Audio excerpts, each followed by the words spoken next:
What's up, YouTube family? So this is Zeb here on behalf of ZQ Consultancy.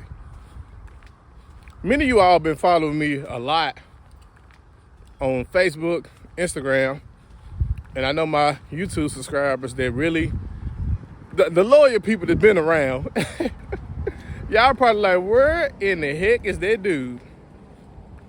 I hate to say it, y'all, but when it came to growing my YouTube, I've been very, very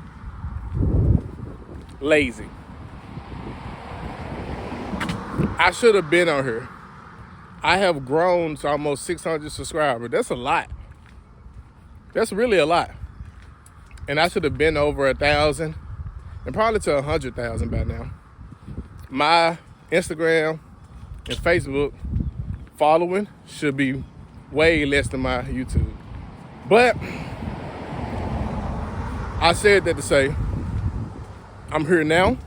So remember this video, because this is the intro to who I am, what I do for a living, and who we are.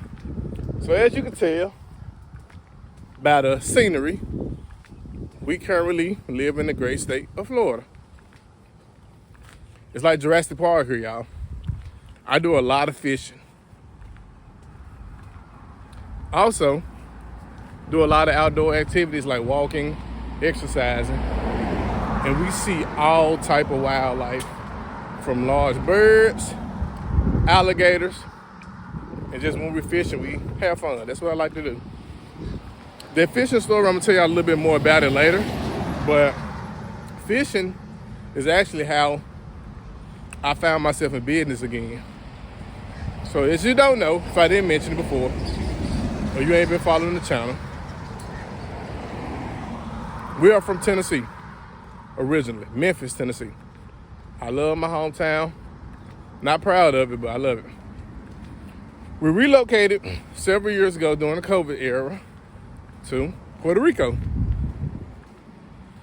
Now, a lot of people asked us, how in the heck did a country southern boy from South Memphis, Tennessee, move to Puerto Rico at that moment with a wife and 3 kids? Well, we relocated, for one, I wanted to save on taxes. I had gotten into a lot of IRS debt, a little bit over my head, new in business, didn't understand how taxes work, and decided to take advantage of some tax incentives that Puerto Rico offered. So with that being said, living there for 3 años, 3 years, was able to get a lot of that tax debt down, and we decided to relocate back to Tennessee. I would have stayed in Puerto Rico, but the overall lifestyle is similar to Florida, but it's on the Puerto Rican side, and I ain't got time to be trying to learn Spanish. My kids didn't like the schools. My wife didn't like the schools. And like, we had some of the best neighbors everywhere we live, but it was this gap in our culture and communication to where it just didn't work out for us. So we loaded up the U-Pack, sold a lot of stuff. We bought a $500,000 home sitting on an acre worth of land, and we decided to move back to Tennessee. I was miserable moving back. However, moving back taught me a lot, and that's leading to this fishing video. We was running a financial consulting business, like credit repair, credit consulting, and during that time, we saw a market shift in what we were doing. So y'all got to bear with me till I'm learning this selfie stick and walking thing. Arm get tired. Shoulder lifts. Have some good shoulders when I get done with this. But we were learning a lot. And when we moved back to this neighborhood in Cordova that's set on the lake. We didn't know it was a lake there. Like, I always wanted to have a water view. Every home we lived in, when we started making money as entrepreneurs, we was real close to water. Before that, never stayed by water.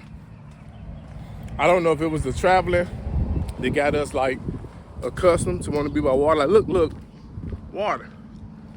I done walked past several ponds. Water over there. Water. Show you more water. Like, we just loved water. And we moved to this neighborhood called Riverwood. We stayed near a lake, like literally walking distance.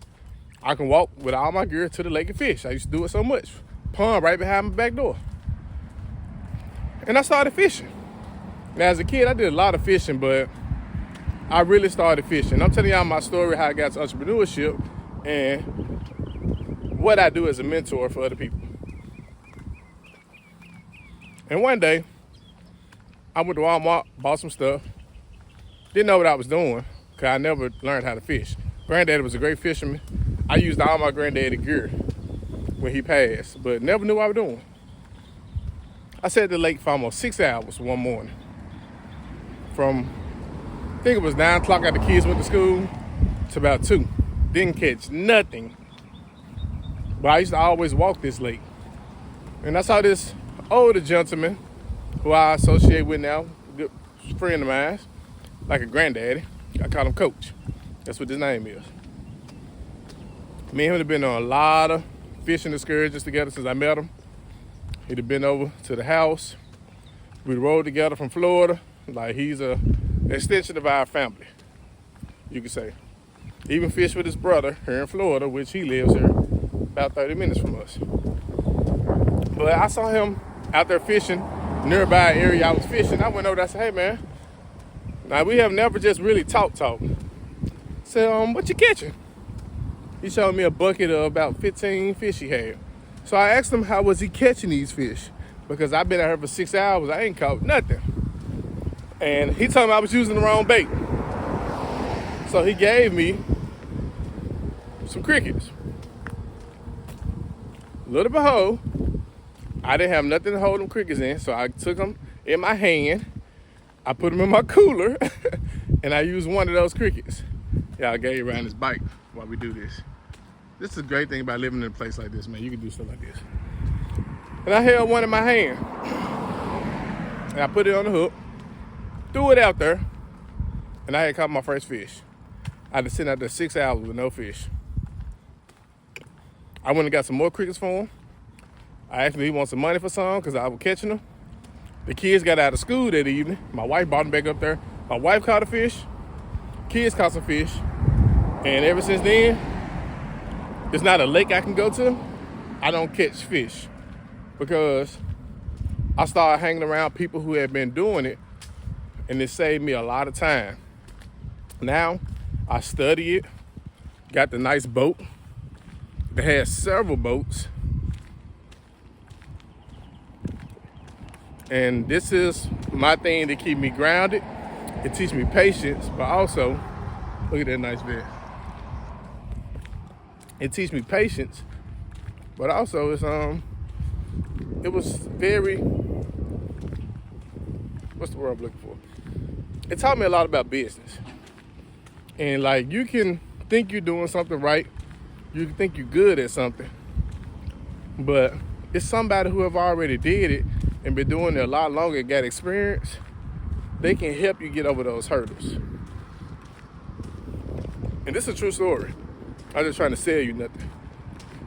But I said that to say, new business owners, startup business owners, even existing business owners, there's always room for improvement. You come on. Oh, thank you. She let me get back. There's always room for improvement. So with that being said, if you're looking to improve and get help in areas where you're struggling at, don't hesitate to reach out. I have did a lot. My wife has did a lot with businesses. We done coach people from nail salons, beauty salons, towing, real estate, credit, how to go get credit, how to go get business credit, how to structure a business profile correctly. I learned from my tax issues. I show people how to go get S corps. It's a lot of things you can do without help.